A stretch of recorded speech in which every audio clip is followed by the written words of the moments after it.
Hello বন্ধুরা, welcome back to our channel and Kalyani blog. আজকে আমি তোমাদের সাথে শেয়ার করব লুচি ও ছোলার ডাল। ছোলাটা ভালো করে ধুয়ে কুকারে পরিমাণ মতো জল দেব, তারপরে ছোলাটা দিয়ে দেব। ঢাকনা খুলে গ্যাসে কিছুক্ষণ রাখবো। যখন এরকম ফেনা হয়ে আসে ফেনাটা বের করে নিয়ে নুন হলুদ দিয়ে 3টে সিটি দিয়ে নেব। কড়াইতে তেল দিয়ে কাজু কিশমিশ দেবো, তারপরে একটু নারকেল কুচি দিয়ে হালকা করে ভেজে তুলে নেব। এটা অপশনাল, তোমরা চাইলে নাও দিতে পারো ছোলার ডালে। এরপর ওই তেলে আমি দিয়ে দেব হিং ফোড়ন, জিরে আর আদা পেস্ট করা। এরপরে দেব জিরের গুঁড়ো, গরম মশলা গুঁড়ো, তারপরে ভালোভাবে কষিয়ে নেব আর দেব কাঁচা লঙ্কা। ভালোভাবে কষানো হয়ে গেলে সিদ্ধ করে রাখা ছোলাটা দিয়ে দেব। তারপরে দিয়ে দেব ভেজে রাখা কাজু কিশমিশ ও নারকেল কুচি।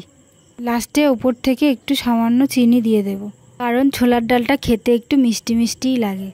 আর বন্ধুরা, আমি ছোলার ডাল বানাচ্ছি, তার সাথে একটু লুচি হবে না তা কি করে হয়? তোমাদের কার কার লুচির সাথে ছোলার ডাল খেতে ভালো লাগে আমাকে কমেন্টে জানিও। আমি আগে থেকেই ময়দাটা মেখে রেখেছিলাম, তারপর লেচি করে লুচিটা বেলে নিচ্ছি। তারপর কড়াইতে তেল দিয়ে গরম গরম লুচিগুলো ভেজে নেব। তারপরে আমার রেডি হয়ে যাবে লুচি ও ছোলার ডাল। তোমরা সবাই জানো লুচি ও ছোলার ডাল বেস্ট কম্বো ইন ব্রেকফাস্ট। বন্ধুরা, আমার ভিডিও তোমাদের কেমন লাগে আর কীরকম ভিডিও তোমরা দেখতে চাও আমাকে কমেন্টে জানাতে পারো।